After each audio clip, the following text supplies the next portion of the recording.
Bueno, buenas tardes, buenos días a todos. Hoy tenemos con nosotros a dos invitados fantásticos y voy a presentar a una persona que desde hace mucho tiempo es director general de la Fundación Alicia, Centro de Investigación en Cocina, con la misión de que todos comamos mejor.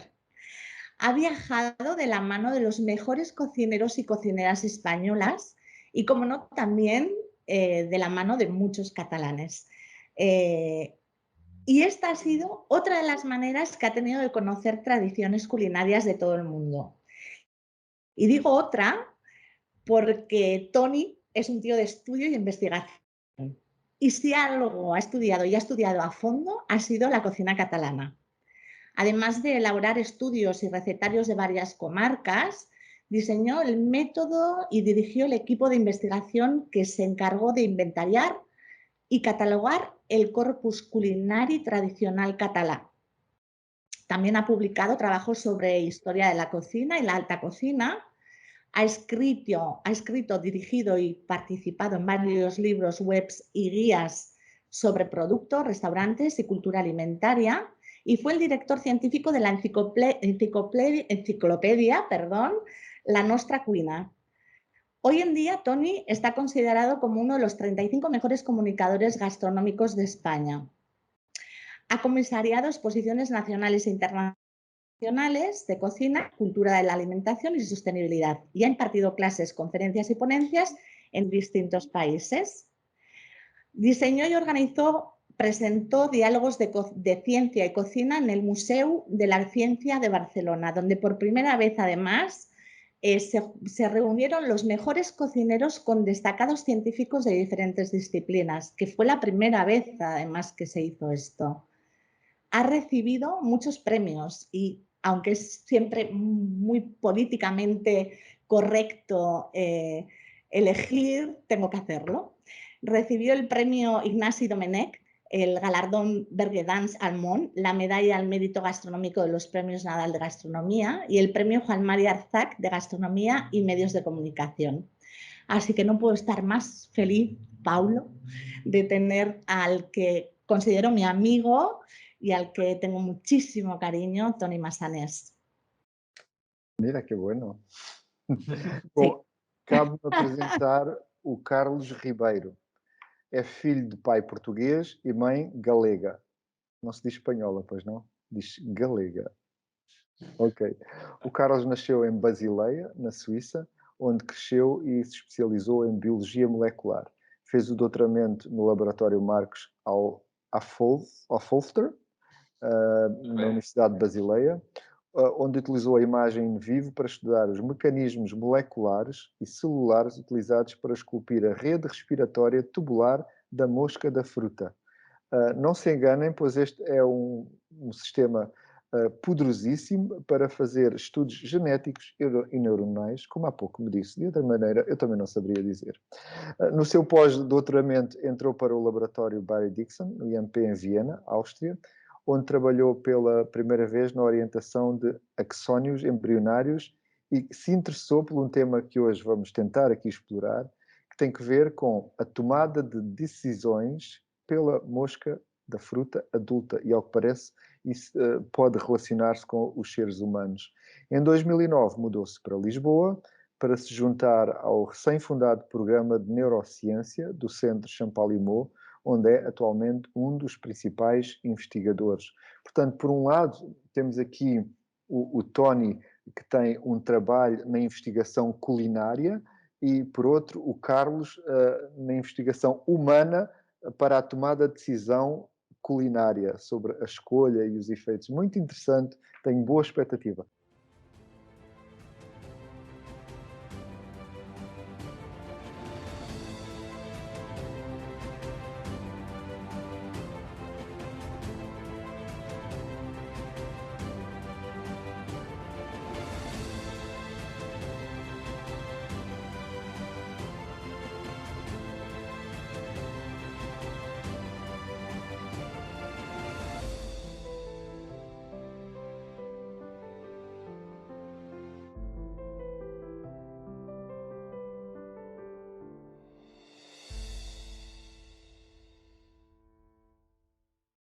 Bom, o Tony eu conheço de diferentes congressos em Espanha, de o ver participar, inclusivamente enquanto periodista.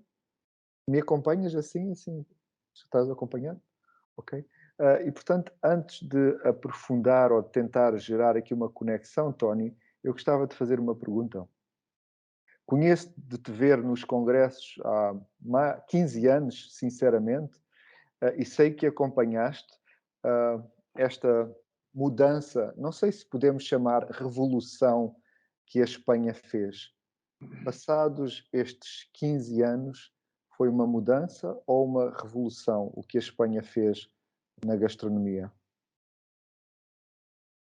Bueno, yo creo que hubo una revolución y creo que hubo o una innovación disruptiva o una creación de conocimiento frontera, ¿no?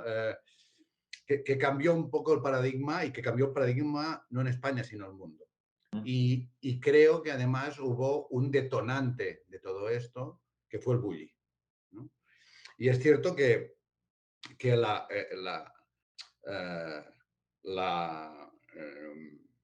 este Big Bang, digamos, ¿no? Este paradigma ha llegado, ¿no? Y ha transformado la manera de entender la cocina en todas partes y ha permitido, no vamos a, creo que no hay tiempo para explicar um, cómo la evolución histórica de la gastronomía, de la gastronomía en restaurantes, etcétera, ¿no? Tenía una serie de dinámicas, ¿no? Que pasaban desde hacía mucho tiempo, básicamente, por Francia, ¿no? Que anteriormente, históricamente, pues habían tenido otros movimientos, etcétera, etcétera, etcétera, y que esta apertura que significó el bully de mentes, ¿no? Para todo el mundo, hizo que precisamente la creatividad gastronómica se volviese multipolar, multifocal, o sea que en todas partes, no favoreció que en todas partes pudiese aparecer, si quieres, por decirlo rápido y mal, excelencia gastronómica, creatividad, etcétera, etcétera. Y luego ha habido gente muy importante en todas partes, pero sí hubo se dio este fenómeno. Ok.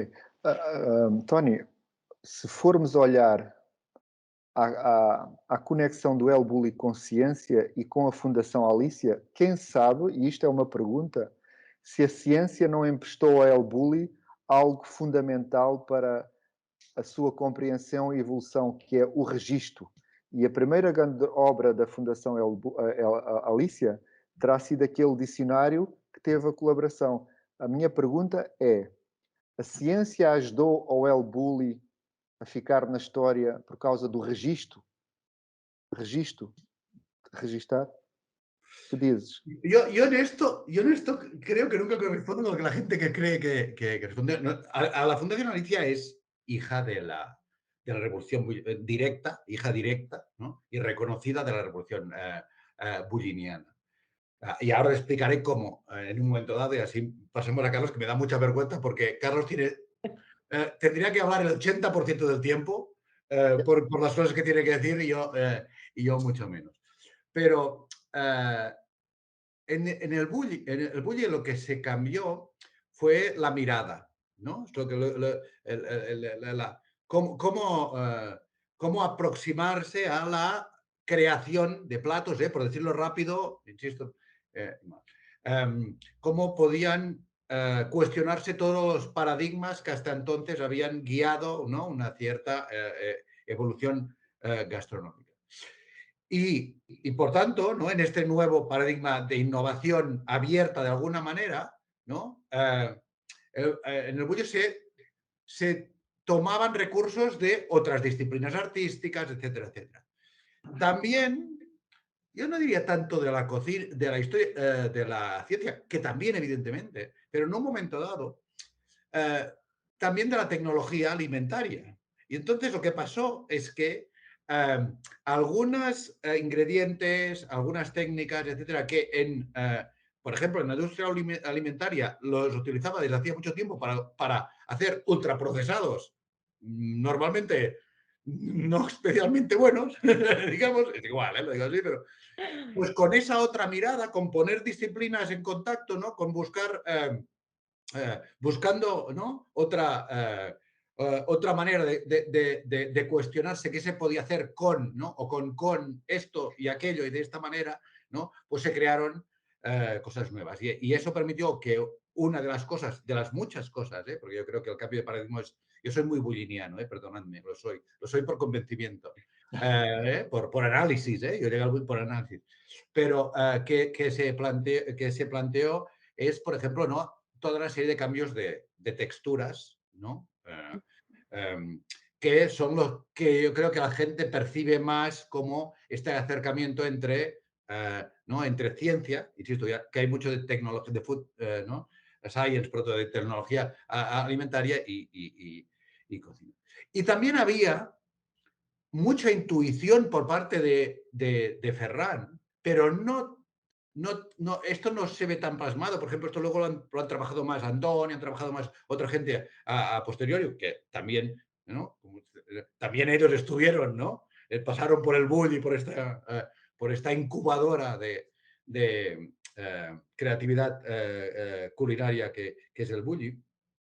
Pero esta idea, ¿no? A la que, evidentemente, Carlos y todo lo que él estudia con sus queridas drosófilas pueden contribuir, que es a no solo fijarnos en el qué comemos, sino también en quién se lo tiene que comer, ¿no? Yo creo que ahora, ¿no? Y gracias a, por ejemplo, a la neurociencia, ¿no? Toda la psicología aplicada, etcétera, etcétera, y todas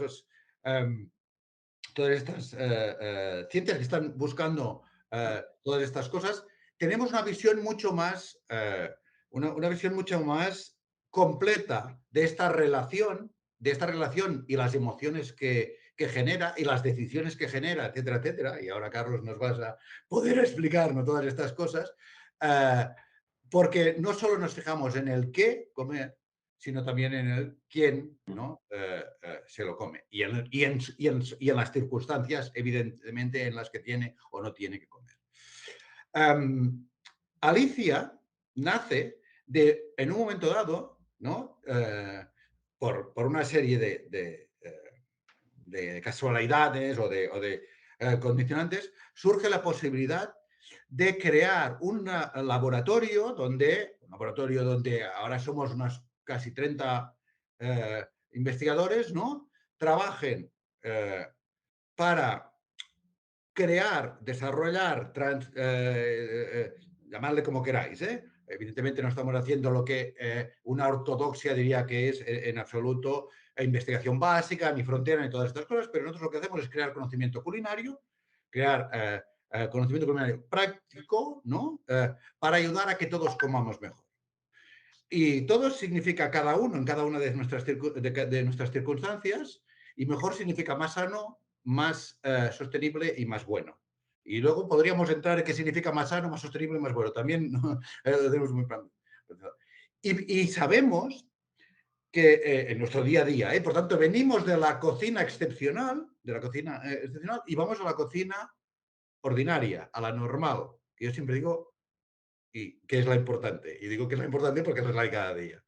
Y trabajamos dando soluciones para las distintas personas, situaciones, etcétera, etcétera, en las que tenemos que comer cada día, ¿no? Y por tanto nosotros hemos trabajado pues, con más de 50 enfermedades, hemos desarrollado soluciones para más de 50 enfermedades diferentes, ¿no? Que tienen unas condicionantes, unas necesidades, unas percepciones, ¿no? Por ejemplo, ahora con el COVID hemos trabajado mucho, ¿no? Con anosmias, con pérdidas, etcétera, etcétera, ¿no? Pero también ya lo teníamos en el cáncer, etcétera, etcétera. O cuando tenemos problemas de ingestas, cuando tenemos problemas de intolerancias, cuando tenemos síndromes metabólicos, etcétera, etcétera, etcétera. Incluso cuando tenemos algunos trastornos neurodegenerativos, ¿no? Y siempre que la comida pueda ayudar ahí, pero también en cualquier situación social, evidentemente, ¿no? Esto tiene que hacerse de una manera práctica pagable diaria, todas estas cosas, ¿no? Y en este sentido, lo que hacemos, para acabar, nosotros vamos a buscar lo que la ciencia, cada una de las disciplinas, ¿no?, científicas puede aportarnos para ayudarnos a hacer que la gente coma mejor, y lo transformamos en conocimiento culinario. Então, para mim é muito interessante o que tiveste a dizer, porque para mim há muitos níveis nos quais há uma relação muito forte entre a ciência e o mundo culinário.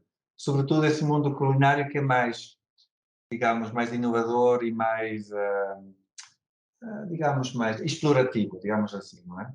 E para mim há muitas paralelas entre o trabalho que se faz no laboratório e o trabalho que se faz nesse contexto que é no mundo culinário, não é?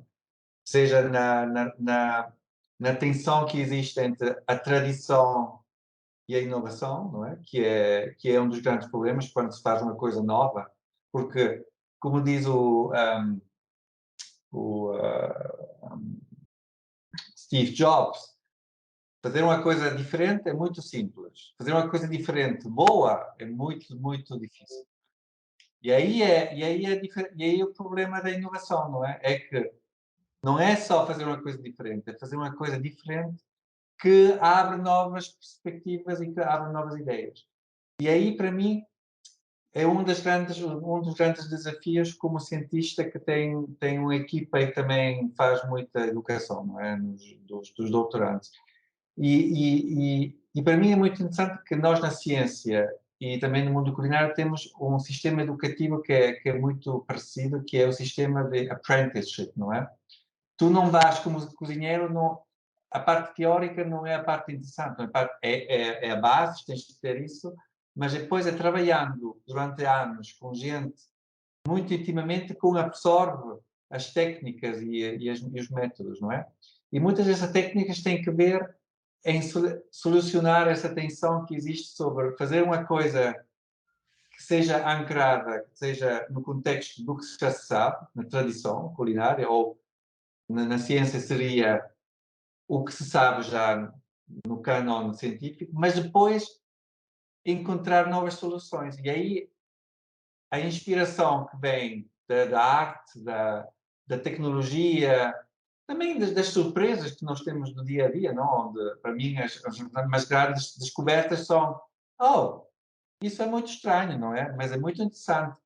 E depois tentar compreender o que se passa. Aí há paralelas muito, muito, muito similares entre o mundo, a exploração culinária e a exploração científica. Por isso, para mim, trabalhar e discutir com gente que faz essa experiência no mundo culinário é uma grande inspiração para mim para depois pensar um pouco, ok, como é que isso funciona, não é? Vamos tentar compreender isso. E creio que a parte mais interessante é onde se partem estes paradigmas, não é? É onde toma... E às vezes, é como tu dizes, não é inventar uma coisa completamente nova, é mudar a perspectiva, não é? Ver o mundo com os olhos novos e dizer, uau, isso é o que podia significar, e depois começar a reinventar o que já existe, que era a parte tradicional, não é? E reinventar e adicionar coisas novas. Mas tem sempre essa fundação na ciência, só o conhecimento que já existe, não é? E na culinária, o meu pai é cozinheiro, por isso é a tradição que já existe, não é? E que no ser humano é muito importante, porque para nós a educação culinária que vem da nossa cultura é muito forte. E depois adicionar, mas sempre ficando ancorado no mundo que já temos. E por isso, para mim, explorar como é que isso é feito no Bulli, ou no Bulgariz, ou aqui em Lisboa no Sal, no Belcanto, não é? Como é que esse processo existe, como é que o não se perde, não é? Porque o problema é sempre perder-se completamente. Como é que o não se perde e pode ancorar, utilizar as experiências que a gente já tem, mas abrir novos mundos que ainda não existem, não é?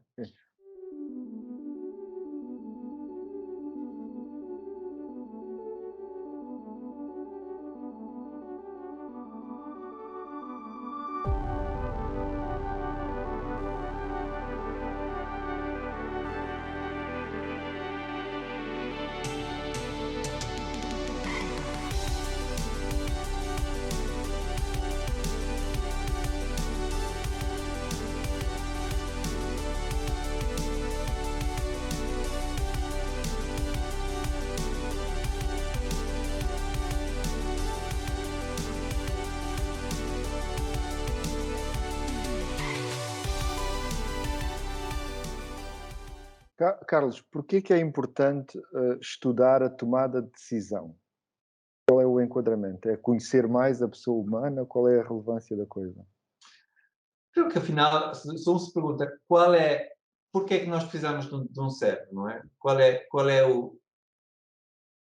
A função do cérebro é tomar decisões, não é? Seja decisões muito simples, ou o que nós pensamos que são muito simples, mas podem ser muito, muito difíceis, não é? Como tenho cedo, vou beber agora ou não. Ou coisas que nós pensamos que são muito mais complexas, que são decisões económicas ou decisões muito mais consequências, não? Que têm as consequências.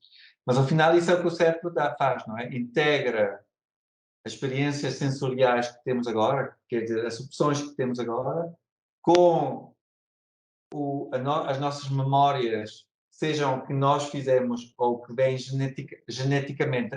A genética é a memória de todos aqueles que viveram antes de nós, não é?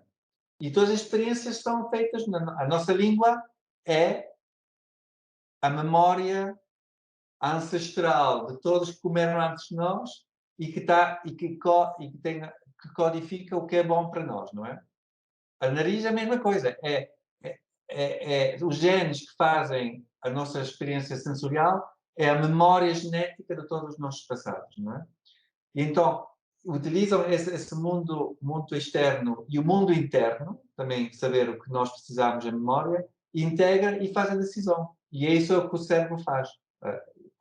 E nós queremos saber como isso funciona. E para mim, a nutrição é muito, muito interessante por duas razões. Porque se nós pensarmos nas decisões que foram feitas por todos os nossos antepassados, não foi para fazer dinheiro, não é? Há 1 milhão de anos o dinheiro não existia. Então, as decisões eram sobre quê? Eram sobre comida e sexo, não é? Com quem é que nós vamos continuar o nosso mundo genético? Quer dizer que todas as tomadas complexas que nós pensamos que são muito humanas, para mim tem tudo a ver com nutrição e com decisões de comer. E também são decisões que são feitas da mesma forma para o ser humano e para os animais. Quer dizer, nós temos acesso aos processos estudando os animais, que é o que nós fazemos, porque podemos fazer manipulações genéticas, que nós podemos abrir o cérebro, podemos ver o que o cérebro faz quando se faz, e depois extrapolar no que se passa no ser humano. E, à parte, claro, muito importante também, à parte aplicada. Quer dizer, nós podemos ver, porque a nutrição tem um impacto muito, muito forte na nossa saúde, entender o que quer dizer, como o Tony está a dizer, uma boa nutrição, o que isso quer dizer. Pode ser que o nosso cérebro saiba o que é uma boa nutrição, e isso é modificado pela indústria e tudo isso, não é? Quer dizer que temos aí uma parte aplicada que também é muito, muito importante. Olha, eu disse há pouco neurociência e a pergunta é, mas qual é o objeto de estudo? Não é só o que está aqui dentro, é o corpo, não é? Isso creio que é um dos temas mais interessantes neste momento na neurociência, não é? Digamos que, como todas as ciências, há um chauvinismo do que um gosta de estudar, não é? Os neurocientistas pensam que o cérebro é o mais importante. O cardiólogo é o coração que faz tudo, não é? O gastroenterólogo é tudo na parte da gástrica. Mas, afinal, nós somos um ser completo, não é? Quer dizer que essas computações, estas tomadas de decisões que nós pensamos que são muito cerebrais, estão influenciadas muitíssimo pelo nosso estômago, pelo nosso sistema de reprodução, pelo nosso fígado também, não é? E todas essas... Creio que uma das razões por que nós humanos não pensamos tanto nisso é, de uma parte, porque não são muito conscientes esses impactos, não é? Porque são muito ancestrais, são mais básicos. E depois também creio que nós não gostamos de pensar que somos nossos micróbios no nosso estômago que tomam as decisões, porque nós queremos pensar que somos nós que fazemos tudo, não é? Mas, em verdade, é essa interação que agora no momento se chamam body-brain interactions, que é um dos grandes temas agora que está a explodir na neurociência, e sobretudo a interação entre o estômago e o cérebro, não é? Essa axis entre o estômago e o cérebro que é muito, muito importante. Tony, tu há pouco falaste sobre o que é bueno, o que é bom, não é? Lembras-te de há uns anos se dizer mantequilha nunca é demais, manteiga nunca é demais, não é? Tudo pelo sabor. Entretanto, há uma mudança, há o avanço, mas no meio ainda continuamos a ver, por exemplo, o fogo, que nós sabemos que tem particularidades que é bom aos novos conceitos, mas também tem o fogo e o fumo, algumas partículas cancerígenas, não é? Portanto, a definição de bom foi sendo alterada, não é? Absolutamente. Mira, yo toda mi vida, bueno, toda mi vida emocional, siempre digo, he intentado estudiar, descubrir, comprender qué es lo que hace que las cosas sean buenas. Eso, ¿eh? Por tanto es esto, mi misión en este sentido. Déjame decir una cosa. En la Fundación Alicia acabamos de sacar, acaba de salir un libro precisamente de la ciencia de la microbiota y donde, lo digo por lo que acabas de hacer referencia, Carlos, donde lo que hacemos es lo que hacemos siempre en Alicia, que es buscar cuál es la evidencia científica, que hay muy poca, que es reciente, ¿no? Sobre cómo estos billones de microbios de nuestro intestino, de nuestra saliva, etcétera, etcétera, ¿no? Y funcionan, ayudan a cada una de las cosas de nuestro cuerpo y de nuestro cerebro y de nuestro estado de ánimo y de nuestro sueño y de etcétera, etcétera, etcétera, etcétera, ¿no? Y de todo nuestro metabolismo. Y qué podemos hacer en el día a día para ayudarlas a las que tenemos que ayudar y no ayudar a las que no, y etcétera, etcétera, sabiendo que no percibe. Por tanto, siempre nosotros intentamos llevar a la comida, ¿no? Real, del día a día, etcétera, etcétera, este nuevo conocimiento que nos va llegando al cliente. Por tanto, también estamos muy atentos a todo lo que la neurociencia nos va enseñando, que aún es poco. O sea, tienes trabajo asegurado de por vida, Carlos, no hay problema, ¿no? Sobre, por ejemplo, cómo percibimos lo que ahora explicaba Carlos, cómo percibimos, ¿no? Que las cosas son buenas, que es lo que me preguntabas tú, Pablo. Porque evidentemente, bueno tiene muchos significados, ¿no? Si tú le preguntas, en Alicia tenemos muchas doctoras en nutrición, básicamente tenemos investigadoras y nunca hemos escogido, ¿no? Es porque es así, evidentemente, por tanto es fantástico. Pero tenemos doctoras en nutrición, ¿no? Y le preguntas, si no trabajan en Alicia, pues si trabajan en Alicia ya saben más cosas, ¿no? A una doctora en nutrición que es bueno y te dirá, pues, lo que no tiene colesterol, lo que tiene... Depende. Si te vas al tercer mundo, te dirá la comida que tiene muchas calorías. Si te vas al primer mundo, la que no tiene. O sea, imagínate, lo mismo.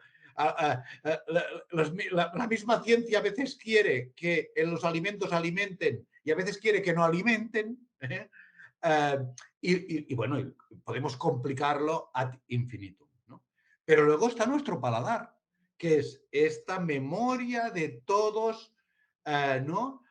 Quienes han sobrevivido antes que nosotros, los que han tenido éxito. Los que no los han matado, han comido lo suficiente y han tenido hijos. Esto es lo que es, ¿no? Y esto, y nuestra lengua percibe, aún no lo sabe tampoco los científicos, pero percibe unos cuantos sabores, ¿no? Hay unos cuantos receptores, ¿no? Que perciben unas ciertas fórmulas de moléculas y, ¿no? Y las envían al cerebro, ¿no? Dulce, salado, ácido, umami, seguramente graso, bueno, no sé. Y nosotros, ¿no?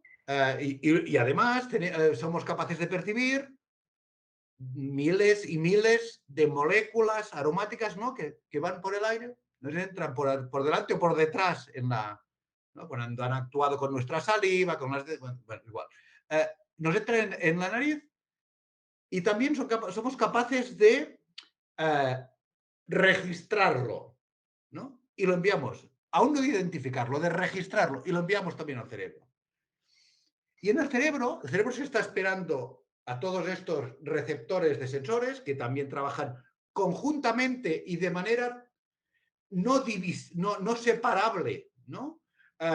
Con la vista, con el tacto, con etcétera, etcétera, etcétera, y buscan en el cerebro entender todos esos estímulos y generar una reacción emocional a esos estímulos.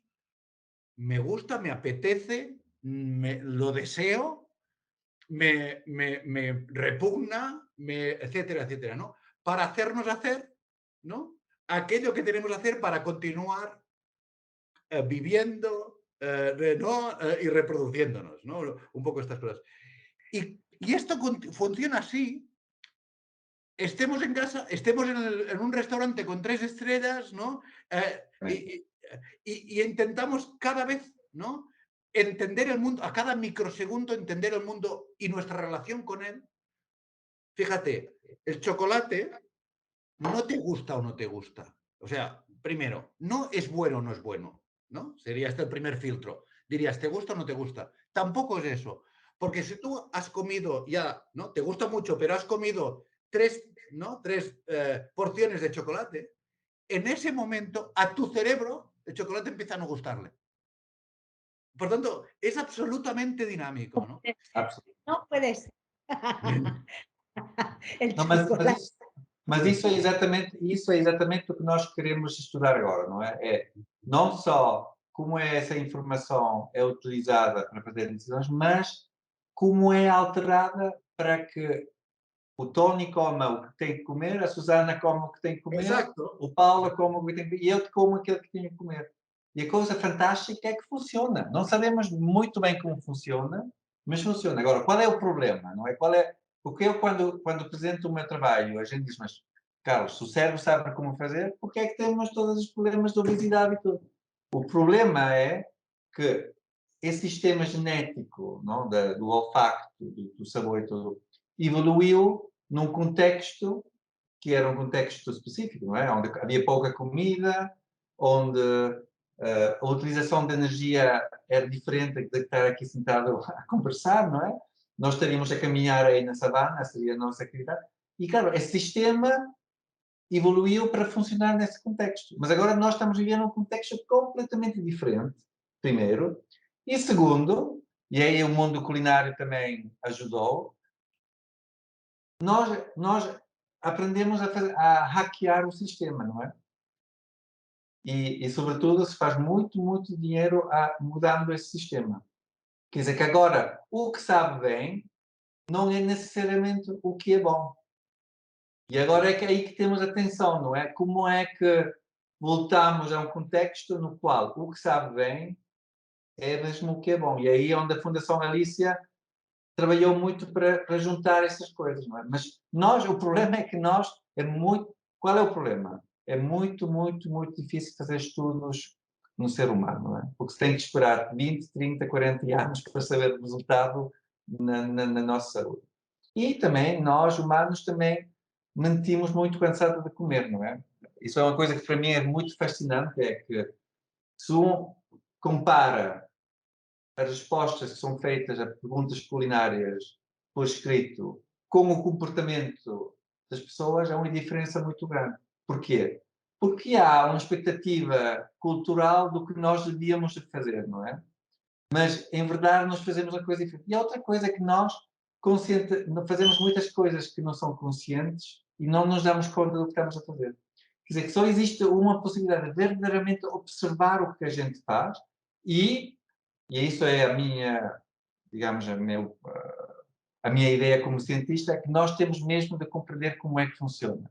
Só quando nós verdadeiramente entendemos os mecanismos é que nós podemos fazer predições do que é verdadeiramente uma boa dieta para alguém que tem cancro, para alguém que tem outros problemas, não é? Sem saber verdadeiramente os mecanismos, nunca vai ser um sistema que nós entendemos. E aí creo que é aí que estamos num momento muito, muito excitante para nós cientistas, não é? Porque nós temos as ferramentas agora para fazer esses estudos com populações gigantescas, verdadeiramente ver quais são os mecanismos utilizando a imaginaria do cérebro, a genética e comparações, e começar e fazer isso personalmente, quer dizer, por significado para ti, para Paulo, para o Tony, para a Susana e para mim, não é? E é aí que a coisa verdadeiramente está a se pôr muito interessante, mas ainda é muito, muito complexo. E aí também, para mim, é a inspiração a inspiração do Tony, de ver o trabalho do Tony e do Mogariz e do Bourdieu, eles não podem simplificar, não é? Nós no laboratório simplificamos tudo para um mínimo, não é? Mas eles, como trabalham com o ser humano, não podem fazer isso. Então, nós podemos ter inspiração do mundo verdadeiro, não é? Do mundo culinário, trazer isso, simplificar no laboratório, fazer experiências e depois voltar no diálogo, não é? Com o mundo culinário. Bem, nós pensamos que isso funciona assim. Qual é a vossa experiência? Funciona ou não funciona? E é aí que essa interação se põe muito interessante. Y ahí yo tengo una pregunta, si me permitís. ¿Consideráis que estaba más vivo el diálogo entre ciencia y gastronomía hace 10 años que actualmente? O es una pregunta que me ronda a mí en la cabeza. O hemos vuelto a esa cocina del producto o no, o quizás siga habiendo ese diálogo entre la cocina y la ciencia actualmente, en estas nuevas generaciones, digo. ¿Tony? Yo quería ver qué decía Carlos. Carlos, venga, el que sea. Não é o suficiente. Não creo que há no mundo fechado de Nestlé e Unilever, não é? Não sei se isso pode chamar o mundo culinário, mas eles fazem muito trabalho nisso. É muito fechado. Quer dizer que ninguém tem acesso a isso, não é? Por isso, para mim, isso não é um diálogo. É um diálogo fechado que nós vemos depois no produto, mas não é um diálogo que tem acesso, que enriqueça a cultura humana, não é? Como creio que a ciência e a culinária querem fazer. Mas creio que não há bastante. E há muitas razões, porque deitar abaixo essa parede que separa os mundos precisa tempo, e os cientistas e os chefes estão muito ocupados, sei? Porque, por exemplo, tinha organizado um evento em Dinamarca com o Red Zeppi, não é? E depois, no último momento, caiu porque estava muito ocupado. E nós também estamos muitíssimos ocupados. Quer dizer que precisa investir tempo. Isso tem que ser reconhecido na nossa carreira, porque senão não vai funcionar. E também temos que trabalhar na linguagem, não é? Nessa interação, na entender onde é que isso pode ser positivo. E creio que não se faz bastante. É uma coisa que se tinha que fazer muito mais. Não sei o que pensas tu, Tony. Sí, no, o sea, yo creo que podemos hacer mucho más, necesitamos colaborar mucho más de una manera que no sea solo, porque a veces la cocina, y tú, Susana, lo sabes muy bien, ha buscado esto, es normal, pero es, señor Carlos, deme alguna cosa para presentar en el Congreso que sea wow, ¿no? Que pueda explicar.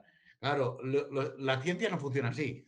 O sea, un día te va a dar un truco, pero en realidad, si vamos a hacer cosas, eso toma su tiempo, no se inventan cosas cada día, no se hace un paper con un poco de... ¿no? Sí, una colaboración es otra cosa, ¿no? Claro, la investigación... pero es verdad, antes decía Carlos que toda disciplina tiene su parte chauvinista, ¿no? Y yo digo, bueno, y voy a hacer, ¿no? Y luego ha reivindicado la neurociencia, ¿no? O la importancia de la neurociencia. Y ahora voy a reivindicar la importancia de la cocina en esta historia, ¿no? A la que nos hemos ido refiriendo. O sea, hablábamos de la evolución, ¿no? Y de que la evolución a veces es segura, pero es muy lenta, ¿no? Sí. Es muy lenta. Bueno, en un momento dado, a un animal, ¿no? Se le ocurrió que en lugar de transformarse mediante, ¿no? la evolución natural, que era una cosa como muy lenta y aleatoria, ¿no? Etcétera, etcétera, lo que podía hacer era transformar la realidad para hacerla mejor para sus intereses. Recordemos, sus intereses eran vivir, básicamente, ¿no? Y reproducirse y todas estas cosas, que es lo que se define a la vida, ¿no? Lo que define la vida. Y lo que hizo, a lo que se le ocurrió, fue que en lugar de caminar un poco más para ver si encontraba otro fruto o un mejillón o una cosa de estos, lo que podía hacer era transformar, de alguna manera, hizo moler, cortar, ¿no? Fermentar incluso, no sabía lo que era, evidentemente, ¿no? Pero con ingredientes bioquímicos, transformar una cosa que para él no era comestible o que era mal comestible, ¿no?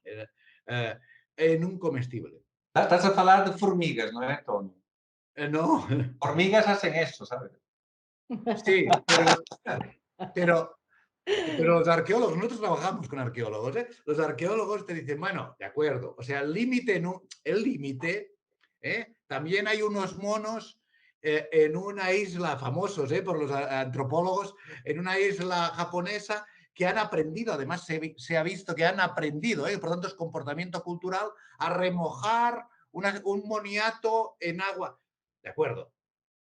También un mono, si le das un lápiz, hace un dibujo. Pero entre eso y Velázquez hay un trecho. Y entre el mono de japonés y la paella hay un trecho, ¿vale? O sea, y luego está el concepto de herramienta, todas estas cosas. Pero estoy de acuerdo, ¿eh? No, a mí me importa poco el límite estricto, pero sí que hay un salto cualitativo, evidentemente, ¿no? Y en ese momento nace el ser humano, a la vez, el ser humano, la innovación, la cultura, por tanto también los ¿no? Y la cocina. ¿Qué es esta estrategia? La que empieza a decir, vamos a cambiar el mundo para hacerlo mejor. Y vamos a hacerlo mediante la aplicación del conocimiento, ¿no? Y ahí, por tanto, ya está, aún no es científico, pero sí que es conocimiento, etcétera, etcétera. Tú lo has dicho muy bien, Carlos, antes. Durante un tiempo, y continúo respondiendo a Susana, nos hemos, no solo en cocina, pero en cocina pasado, como hemos hecho cosas nuevas, en cocina alguien ¿no? ha hecho cosas nuevas, nos hemos todos apuntado a la falacia de lo nuevo, ¿no? O sea, lo nuevo es bueno per se. No, perdón. Es bueno aumentar, crear conocimiento, siempre es bueno que haya cosas nuevas, pero a veces lo bueno lo inventó alguien hace 1000 años o hace 2000 años. Y por tanto, lo bueno es lo que te da la buena respuesta, la buena capacidad, la buena oportunidad, ¿no? Esa es la idea que tienes que aplicar. Y la sabiduría, ¿no? Lo que te hace es escoger entre la mejor respuesta, la mejor idea. Y por tanto, lo que hemos descubierto es que a veces la solución para comer mejor, ¿no? Está en combinar el último conocimiento que he podido aprender de Carlos y toda la transferencia que tenga, ¿no? Me da para, por ejemplo, cuando alguien tiene un problema de cáncer y tiene percepción metálica, cosas que hemos trabajado nosotros, ¿no? Percepción metálica y deja de comer, etcétera, etcétera, ¿no? Y deja de tomar la decisión de comer una proteína que necesita para vivir, ¿no? Pues puedo ayudarle. Pero a veces cuando lo que necesito, casos reales, estoy hablando de casos reales para, ¿no? Cuando el problema es que en los Andes los niños están con unas anemias brutales, ¿no? Que antes no tenían, pues buscando, ven que en la tradición de las mujeres que antes utilizaban la sangre y con ella hacían unas preparaciones y que se han dejado de hacer porque, pues recuperando ese conocimiento tradicional, femenino, lo digo por reivindicar también la cocina como conocimiento básicamente femenino que nunca se reconoce. Claro, y ahí está la solución y ahí hay datos, lo digo por caso real de hace pocos años, en los que se ha bajado la incidencia de anemia infantil de una manera brutal en muchas poblaciones de los Andes. Bueno, la buena. ¿No? Mas para mim é uma coisa, nós fizemos estudos sobre a nutrição em animais quando estão grávidas, não? As fêmeas. E uma coisa que todos os animais têm, todos os animais, é que gostam mais de comer comida que tem mais sal. Não é? Também os seres humanos têm isso. É uma modificação da parte sensorial que querem mais sal. Mas qual é o problema?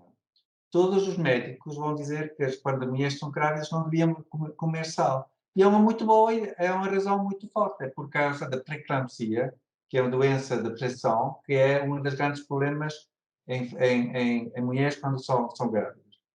Mas esse sistema ancestral está a dizer que precisam de muito sal, porque o sal é preciso para fazer um embrião. E então existe essas tensões, como tu dizes, não é? Existe esse conhecimento ancestral, sobretudo feminino, não é? Que é um conhecimento brutal que existe aí fora e que nós não aceitamos porque ou somos homens que estão na cozinha, no laboratório ou na alta cozinha, não é? Ou porque simplesmente não aceitamos esse conhecimento. Então, essa comunicação é uma coisa muito... A inspiração, é onde muita inspiração se pode encontrar muita inspiração. Acreditamos que há uma motivação comum. Não se vê, mas sente-se. Uma motivação que une todos os que adoram comida. Produtores locais e chefes em todo o mundo. Essa motivação comum é a paixão. A paixão de fazer comida que enriquece a vida das pessoas à sua volta.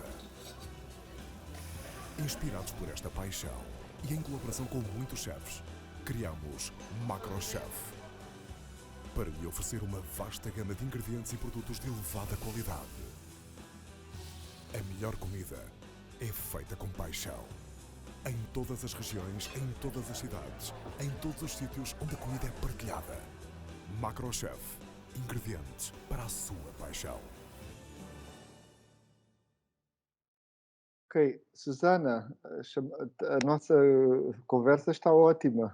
Jo, de verdad, Mas es que, já ultrapassamos todo ahora o que tempo. habíamos tocado, de verdad, o sea, se nos hace cada vez más corto esto. Vamos a tener que en hacer conversaciones de 1 hora. Es que no puede ser. O sea, estábamos tocando un tema súper interesante ahora, Pablo. Muy mal, muy mal. Nos tenemos que ir despidiendo. Polícia mal. Bueno, Carlos, ha sido un placer volverte a encontrar. No sé cuántos años después, 15, 10, no sé, pero... No hablamos sobre esos detalles. Eso, no importa. Pero espero que nos volvamos a ver pronto. Tony, cariño, ¿qué te voy a decir? Te adoro. Paulo, te veo en nada, en otro de nuestros puentes. Y muchísimas gracias por todo. Tenemos que ir terminando. Ha sido un verdadero placer charlar con vosotros. Súper interesante esta charla. Hemos aprendido muchísimo, yo por lo menos, y me hubiera quedado pues toda la tarde. Paulo, te dejo que te despidas de nuestros invitados. Bom, foi um prazer. Abordarmos aqui aspectos da ciência com alguma profundidade, algo também dos acontecimentos culinários em Espanha. O Tony foi um observador, um participante também atento. E, portanto, encontramos-nos daqui a 15 dias num outro episódio do Ponto Puente. Obrigado. Adeus. Obrigado, gracias. Obrigado. Chao. Tchau.